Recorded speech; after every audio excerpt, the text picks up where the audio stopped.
십자가를 질 수 있나 주가 물어보실 때 죽기까지 따르오리 성도 대답하였다.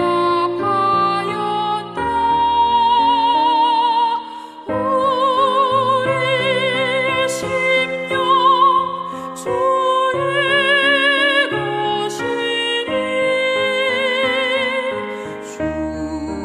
주님의 형상 만드소서. 주 인도 따라 살아갈 동안 사랑과 충성 늘 가지오리라. 너는 기억하고 있나 구원받은 강도를 그가 회개하였을 때 나가 허락받았다. 우리의 심령 주의 것이니 주님의 형상 만드소서.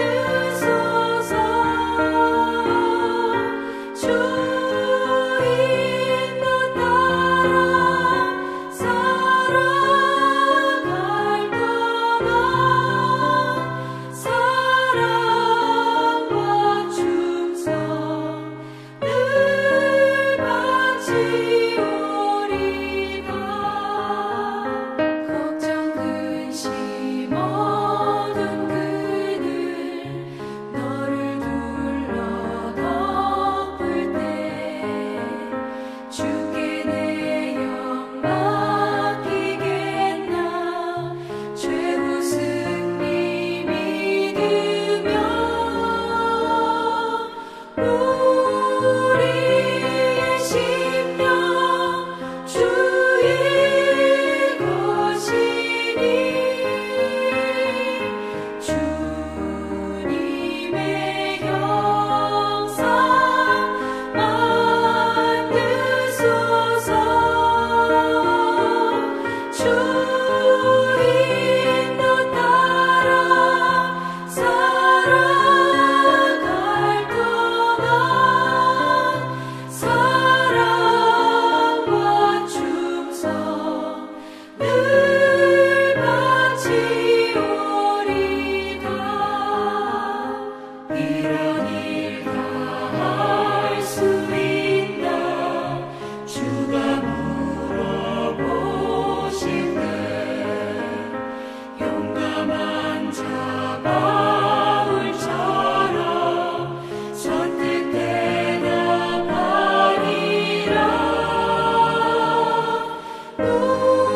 우리의 심령 주의 것이니 주님의 형상 만드소서. 주 인도 따라 살아갈 동안 사랑과 충성 늘 바치오리다.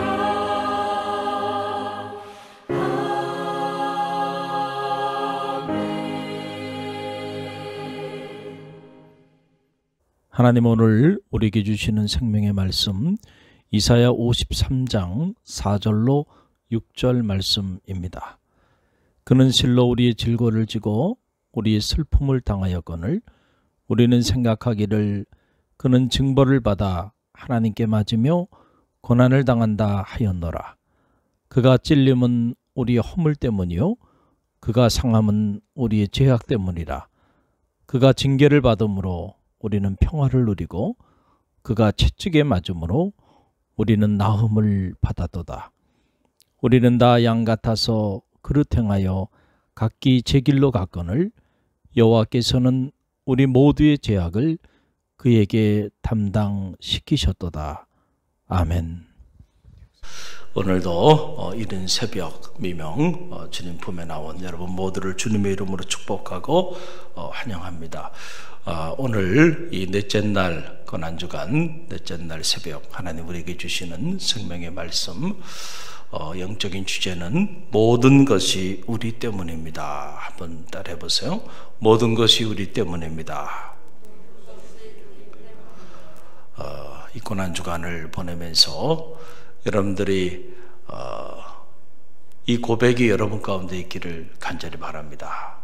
주님 모시기 700년 전에 하나님께서는 이사야 선지자를 통해서 왜 주님께서 이 땅에 고난의 종으로 오셔야만 했는지 그 이유를 다 계시해 주셨어요. 그 내용이 이 이사야 53장 안에 계시되어 있는 것을 보게 되는데, 오늘 저와 여러분이 읽은 이 말씀 딱 3절의 말씀만 함께 읽었는데, 이 3절 안에 무려 우리라고 하는 말이 9번이나 반복해서 나오고 있는 걸 보게 돼요. 이 말씀을 다시 묵상하면서 저는 이 우리라고 하는 이 말씀이 새롭게 제 안에 다가오게 되었습니다. 그렇지.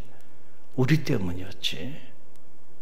우리 때문에 주님 오셨고, 우리 때문에 고난당하셨고, 우리 때문에 멸시받으시고, 우리 때문에 당신의 모든 것을 다 내어주신 것이지. 이것을 다시 한번 깨달으면서 주님 앞에 어떤 모습으로 어떻게 살아야 할지 다시 한번 제 자신을 점검해 볼 수 있는 그런 영적인 기회가 됐습니다. 여러분에게도 그런 영적인 기회가 되기를 주님의 이름으로 간절히 축원드립니다. 우리가 두 가지 차원에서 오늘 말씀을 짧게 나누기를 원하는데요. 왜 주님이 고난당하셨을까? 오늘 말씀을 보니까 우리의 질병과 슬픔 때문에 대신 당하신 고난이었다라고 하는 거예요. 그래서 오늘 4절 말씀 보게 되면 우리 함께 읽어봅니다.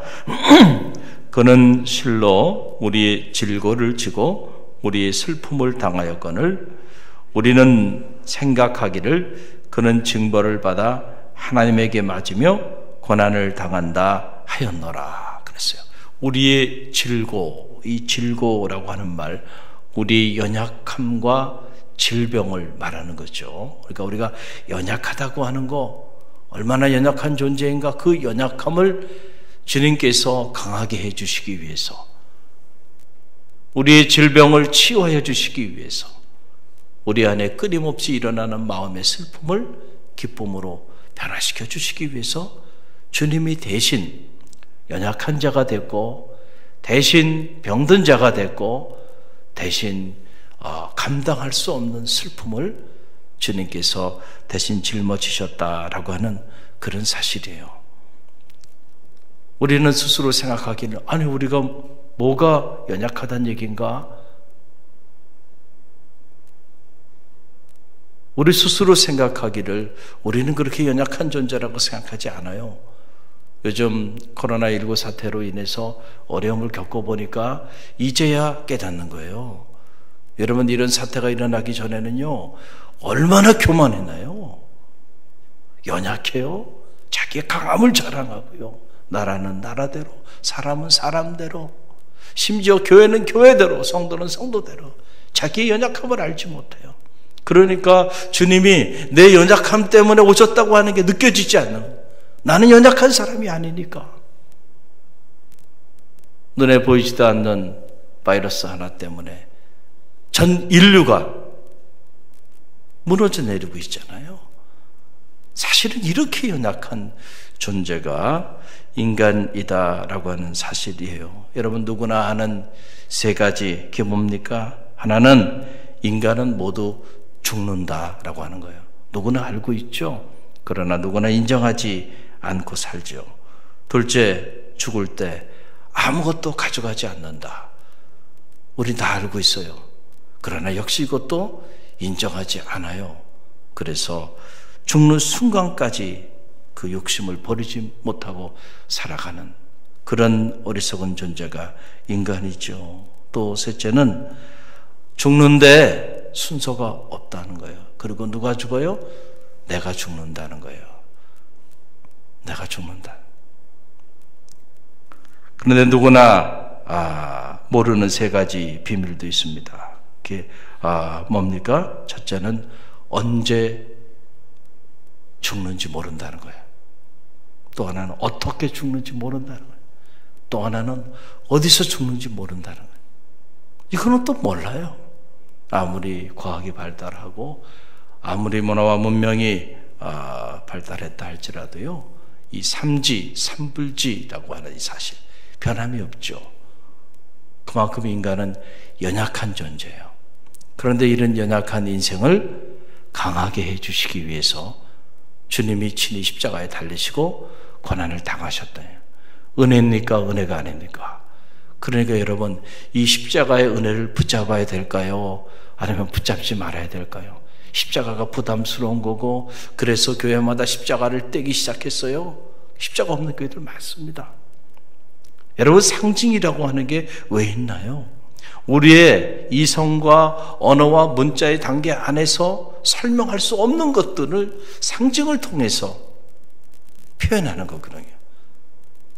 하나님의 세계, 이 십자가의 비밀은 우리의 말과 우리의 언어로, 우리의 문자로 다 설명할 수 없는 놀라운 신비입니다. 그러니까 이 놀라운 신비를 십자가의 상징을 통해서, 원래 이 십자가는 죄인의 형틀이죠. 그런데 이 세상에서 가장 추악하고 가장 더럽고 가장 우리가 생각하고 싶지 않은 그러한 상징이 십자가였는데, 주님께서 이 십자가를 짊어지심으로 가장 거룩한 상징이 된 것이잖아요. 할렐루야. 가장 숭고한 상징이 된 거고요. 말로 설명할 수 없는 주님의 사랑을 우리 가운데 나타내 주시는 놀라운 상징이 된 거죠. 십자가를 보고 또 십자가를 보고 십자가를 보면서 끊임없이 밀려오는 감동과 끊임없이 밀려오는 주님의 이 놀라운 은혜의 세계를 깨닫게 되는 성도들이 되시길 바랍니다. 우리의 연약함을 강하게 해 주시기 위해서, 우리의 무지함을 지혜롭게 해 주시기 위해서, 우리의 죽음의 문제를 해결해 주셔서 우리로 하여금 다시는 죽지 않는 영생의 축복을 십자가를 통하여 우리 가운데 허락하여 주셨다는 사실을 여러분 꼭 믿으시길 바랍니다. 그래서 여러분, 그리스도인들은요, 죽음을 두려워하지 않는 사람들이에요. 그래서 기독교 역사를 보면 그리스도인들은 박해하면 안 됩니다. 박해하면 무섭게 일어나는 사람들이에요. 그래서 한 사람이 순교의 피를 흘리는 순간 그 한 방울의 순교의 피가요, 감당할 수 없는 부활의 역사들을 이루어 나가는 거예요. 스데반이라고 하는 평신도 지도자가 초대교회 순교의 피를 흘림으로요, 사도행전의 역사가 사실은 이루어지기 시작하면서 하나님의 위대한 역사가 지금까지도 이어지고 있는 거죠. 어떻게 이게 가능할까요? 그리스도인은 죽음을 두려워하지 않아요. 우리는 이 십자가의 비밀을 알기 때문에 죽어도 산다니까요. 할렐루야. 정말로 그렇게 믿습니까? 저는 그 믿음이 여러분 가운데 있길 바랍니다. 그 믿음이 여러분 가운데 있길 바라요. 질병의 문제, 이 질병의 문제를 주님께서 해결해 주시기 위해서 우리 가운데 오셔서 대신 고통을 당하셨다는 거예요. 여러분이 새벽에 중보기도해 주셨던 그 효창감리교회 김정만 목사님, 우리 교회 부흥회도 오시고 하셨죠. 근데 그분이 간에 큰 문제가 생겨서 참 어려운 상황에 이렇게 봉착하게 되셨어요. 근데 제가 그 과정을 지켜보고 또 중보기도 하면서 보면서 여러 가지 많은 생각들이 들더라고요. 저보다 나이가 한 2-3살 정도 위인데 갑자기 간에 큰 문제가 생겨서 어떻게 살아갈 길이 막막한 이런 상황까지 봉착하게 된 거예요. 그런 어려움을 맞이하는 그 목사님의 모습을 보면서, 교우들의 모습을 보면서 여러 가지 많은 생각들을 갖게 되었는데, 특별히 간을 이식하지 않으면 살 길이 없는 거예요. 근데 20대 이제 군복무하고 그리고 바로 돌아온 아들이 간을 떼어줬어요. 그래서 목사님이 살 수 있는 길이 열린 거예요. 그래서 6개월 이상 간염이 되면 안 되기 때문에 아들 또한 마찬가지고 아버지 또한 마찬가지고 그 고난을 당하면서 이 위기를 극복해 나가는 모습을 보면서 여러 가지 많은 감동이 되더라고요. 근데 김정환 목사님이 그 말씀 하시더라고요. 의사 선생님이 하는 얘기가 아들을 참 잘 뒀다는 거예요. 아들 잘 뒀다. 요즘 그런 아들이 없다는 거예요. 부모가 이렇게 어려움을 당하고 그래서 이렇게 장기를 기증해야 되는 이런 일이 일어나면요, 자식들도 도망 다닌대요. 요즘 자식들은 그래. 도망 다닌대. 근데 이렇게 자원해서 자기가 아버지를 위해서 간을 떼주는 이런 아들 보기 어렵대, 요즘. 그래서 그런 말씀 하시더라고요. 여러분, 자녀가 부모를 위해서 자기의 장기를 내어주는 참 이 일도 얼마나 귀한 일이에요. 사랑이 없으면 불가능한 일이죠. 할렐루야. 그런데 여러분, 주님께서 우리의 질병의 문제를 해결해 주시기 위해서 장기 하나 떼준 것이 아니고 당신의 몸 전체를 십자가상에서 아낌없이 다 내어주셨다. 누구 때문에 그래요? 우리 때문에 그러셨다는 거예요. 정말로 그게 느껴질 때, 그때 여러분은 그리스도인이 될 수 있는 거예요. 할렐루야. 언제 주님이 나를 위해서, 우리 가족을 위해서, 우리 자녀들을 위해서 그렇게 하셨나요? 여러분들이 그것이 느껴지지 않는다고 한다면 아직 여러분 십자가의 비밀을 깨닫지 못하고 신앙생활을 하고 있다라고 하는 사실입니다. 주님께서는 이렇게 우리를 대신해서 죽으셨고, 우리를 대신해서 당신의 모든 고난과 고통을 감당함으로 우리의 연약함 그리고 우리의 질병을 대신 짊어지셨다는 겁니다. 그래서 오늘 이사야 53장 5절 말씀 보게 되면 그가 채찍에 맞음으로 우리가 다 나음을 입었도다. 할렐루야. 그가 채찍에 맞음으로 우리가 다 나음을 입었도다. 주님께서는 우리의 육체의 질병뿐만 아니고 마음의 병도 치유하여 주시고 그리고 우리의 영혼의 질병도 치유하여 주셔서 이제는 우리가 이 땅에서 죄의 종로로 타지 않고 우리의 연약함 가운데 자리하지 않고 오히려 우리 자신을 넘어서는 그러한 하나님의 자녀로 살아갈 수 있는 길을 열어주시고 무엇보다 영생의 축복을 허락하여 주셨다라고 하는 그런 사실이죠. 또 하나, 주님께서 왜 우리를 위하여 십자가에 달려 그 고난을 당하셨을까요? 오늘 말씀 보게 되니까 우리의 허물과 죄 때문에 고난을 당하셨다. 우리의 허물과 죄 때문에 고난을 당하셨다라고 하는 거예요. 그 내용이 5절로 6절에 나오죠. 우리 함께 읽어봅니다. 그가 찔림은 우리의 허물 때문이요 그가 상함은 우리의 죄악 때문이라. 그가 징계를 받음으로 우리는 평화를 누리고 그가 채찍에 맞음으로 우리는 나음을 받았도다. 그가 찔림은 우리의 허물 때문이요 그가 상함은 우리의 죄악 때문이라. 그러니까 우리의 허물과 죄 때문에 주님께서 친히 십자가의 고난을 당하셨다라고 하는 사실이에요. 여러분, 세상에서 가장 억울한 일이 뭡니까? 누군가의 모함 때문에 여러분들이 누명을 쓰는 거예요. 그렇죠. 나는 그런 사람이 아닌데 주변의 시기와 질투 때문에 내가 아주 극악무도한 나쁜 사람으로 전락해버렸어. 그래서 모든 사람들이 나를 그렇게 나쁜 사람으로 봐. 견디기 쉬워요, 어려워요? 쉽지 않죠. 그런데 그 정도가 아니고, 여러분들이 모함을 받아서 내가 사람을 죽이지 않았는데 한순간에 내가 살인자가 됐어요. 재판을 받고 그리고는 감옥에서 평생 살아야 되는, 만약에 여러분이 이런 상황에 던져진다고 한다면 억울해요, 억울하지 않아요? 억울하죠. 견딜 수가 없죠. 세상에 누가 여러분의 허물과 여러분의 죄를 대신해서 그 모든 고난과 그 모든 어려움을 짊어질 사람이 있나요? 우리는 누명을 쓰는 것도 견딜 수가 없는데, 그런데 주님은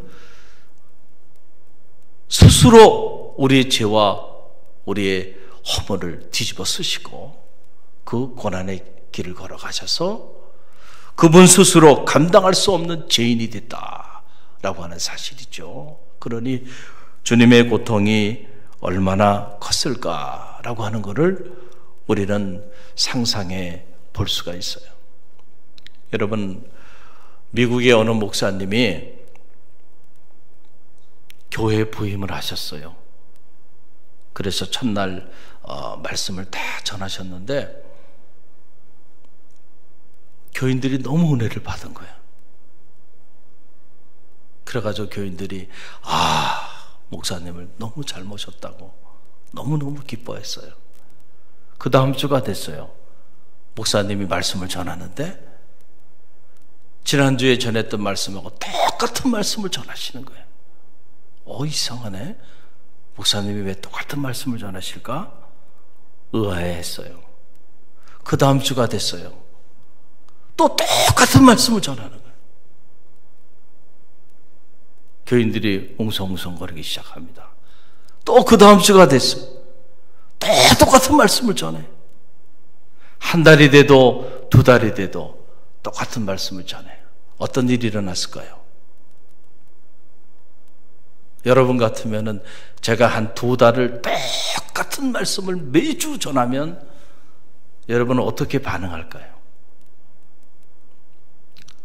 처음에 부임할 때 너무 큰 은혜를 받았다고 감동했던 성도들이요, 두 달이 딱 지나니까요, 목사님 내보내자고 결의가 돼서 만장일치로. 그래서 목사님 부임하신 지 6개월도 되지 않아서 결국 목사님이 쫓겨나게 된 거예요. 똑같은 설교하면 쫓겨나는 거예요. 그런데 그 성도들 중에 그래도 목사님을 사랑했던 성도가 한 분 있었대. 이삿짐을 싸고 교회를 떠나는데 아무도 내다보는 사람도 없고, 그런데 한 성도가 그 자리에 함께 하면서 떠나가는 목사님에게 가서 목사님 너무너무 궁금해요. 왜 그렇게 똑같은 설교를 하셨나요? 그랬더니 그 목사님이 하신 말씀이 이야기를 하는 거예요. 그 교회가 산 중턱쯤에 타운이 마을이 있고 교회가 거기 자리하고 있는데, 산에서 큰 나무를 벌목을 해가지고 그 벌목한 나무를 이 크릭이라 그러죠. 강을 따라서 나무를 이렇게 떠내려 보내요, 아래로. 그래서 이제 아래에서 벌목한 나무를 가지고 이렇게 취하게 되는데, 그 마을이, 교회가 있는 그 마을이 그 산 중턱쯤에 이렇게 자리하고 있는 거예요. 그러니까 언제부터인가 이 교인들이 가만히 목사님이 부임해서 보니까 이분들이 나무가 이렇게 크릭을 따라서, 강을 따라서 이렇게 벌목한 나무가 내려가는데 거기 가서 나무를, 그 벌목한 나무를 하나 두 개씩 중간에서 그거를 자꾸 도둑질을 하더라는 거예요. 가만히 보니까 처음에는 많은 사람이 하는 것 같지 않아 보이더니 나중에 보니까 뭐 교인들이나 동네 사람들이나 보니까 다 너나 할 것 없이 그 일을 하고 있더라는 거죠. 중간에 흘러내려가는 남이 벌목한 나무를 중간에서 빼가지고 도둑질을 하고 있더라는 거예요. 그래서 부임에서 했던 저 설교가 도둑질하지 말라는 거예요. 뭐 하지 말라고요? 도둑질하지 말라. 설교를 했는데 보니까 그 다음 주에도 또 도둑질을 하고 있더래. 또 하고 있더래. 안 바뀌더라는 거예요. 그러니까 목사님이 그 얘기를 하면서 지금 도둑질을 계속 하고 있는데 설교를 해도 변화되는 사람이 없이 계속 도둑질을 하고 있는데 어떻게 다른 설교를 할 수 있겠냐 내가.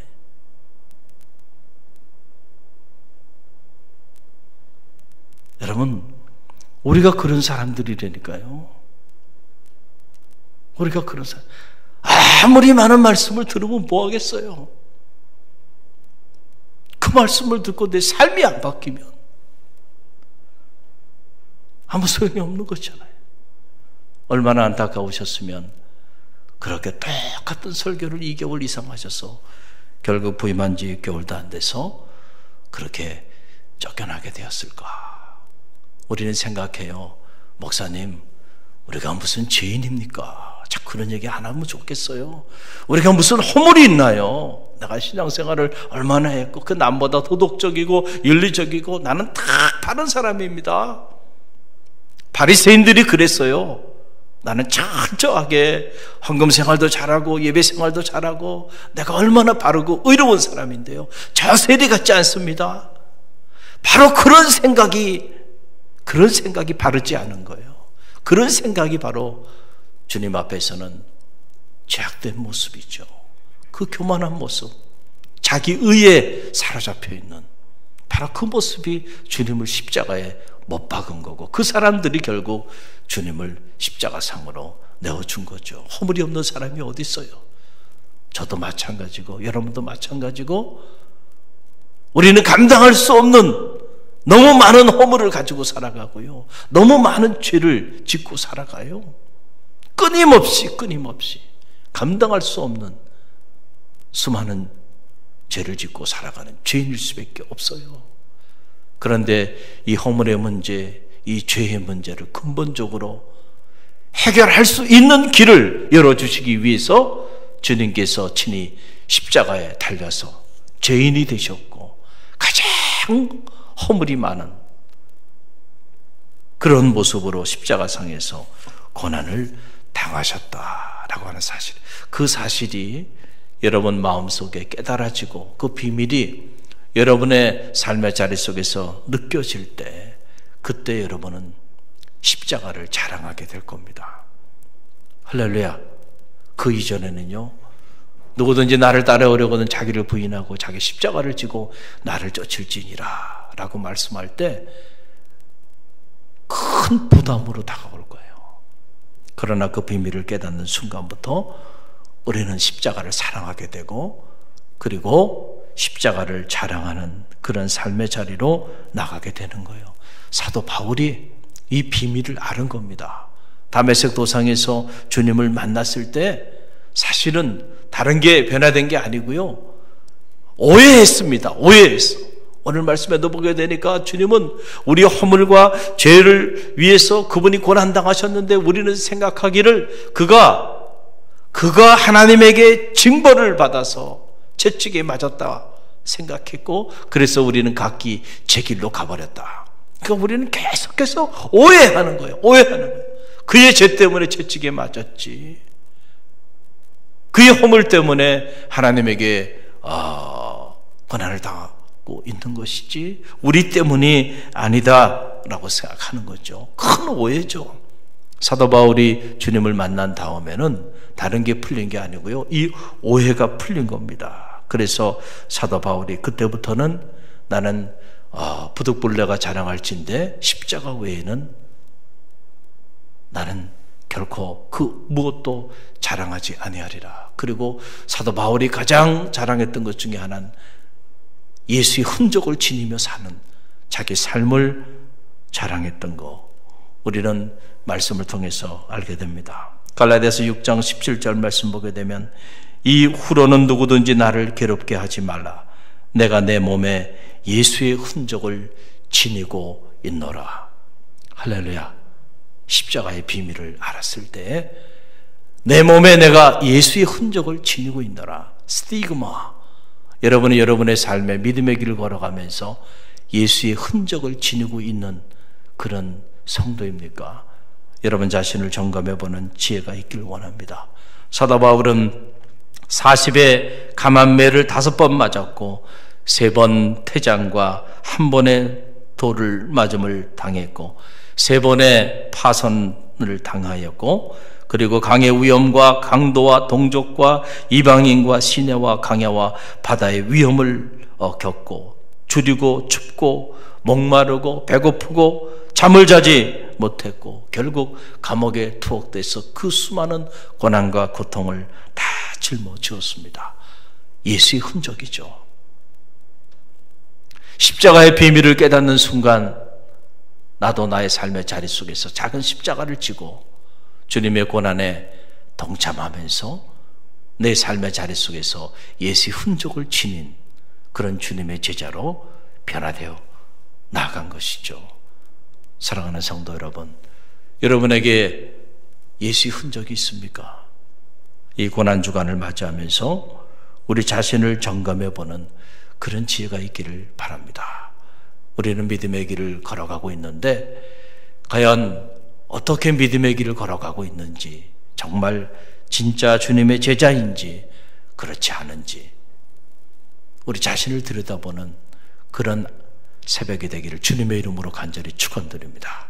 여러분의 삶의 자리 가운데서 예수의 흔적을 지닌 성도가 되시기를 바랍니다. 그럴 때 부활의 영광에도 참여하는 주인공이 될 줄로 믿습니다. 우리 함께 기도하며 나아갑니다. 한 1분 정도 우리 기도하는데요. 과연 나는 주님의 십자가의 이 고난, 갈릴리 공동기도문.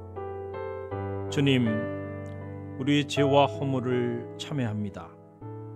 하나님의 은혜와 사랑을 잃어버린 채 교만한 삶을 살아왔음을 회개합니다.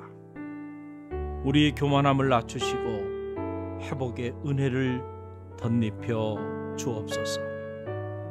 주님, 코로나19의 재앙을 통하여 우리를 향한 하나님의 뜻이 무엇인지 분별하게 하소서. 코로나보다 더 무서운 우리의 시기와 질투와 분냄과 탐욕과 불신앙과 음욕과 거짓과 위선을 참회합니다. 용서하여 주옵소서.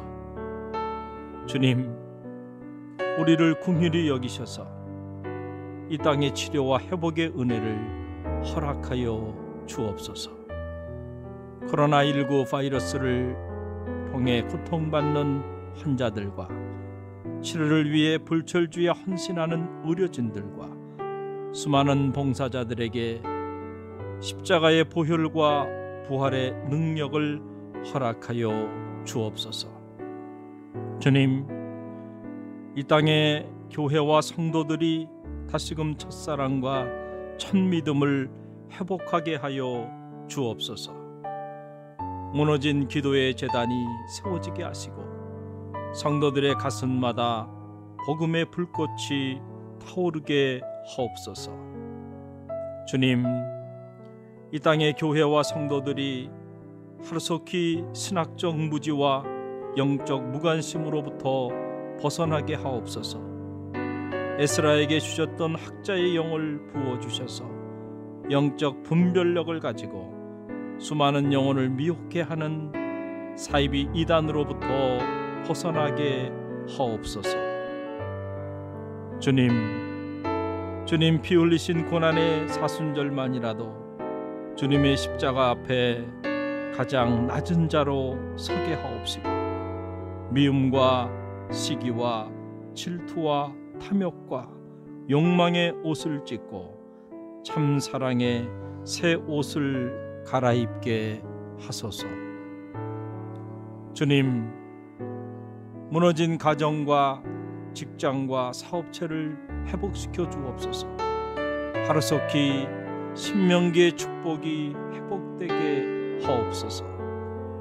주님, 불신과 반목으로 갈라진 이 나라와 민족을 치유하여 주옵소서. 미움과 다툼과 비난과 증오와 분열의 영을 속히 제하여 주옵시고 성령의 기름 부음의 은혜를 덧입혀 주옵소서. 하루속히 저 백두에서 한라까지 그리스도의 푸르른 계절이 오게 하옵소서.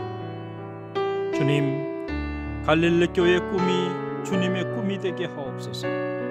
갈릴리 교회가 이 시대의 희망의 등불이 되게 하옵소서. 갈릴리 교회가 놀라운 영적 부흥을 경험하게 하옵소서. 주님, 이 위기의 때에 갈릴리 교회 온 성도들이 깨어 기도하게 하옵소서. 갈릴리 교회 담임 목사님과 목회실 사역자들, 장로님들과 각 부서 기관장님들, 그리고 모든 성도님들의 가정과 자녀와 삶의 자리 위에 주님의 사랑과 성령의 은혜가 가득 흘러넘치게 하옵소서. 봄, 여름, 가을, 겨울 우리의 사계절 속에 언제나 사랑의 꽃으로 피어나시는 우리 주 예수 그리스도의 이름으로 기도드립니다. 아멘.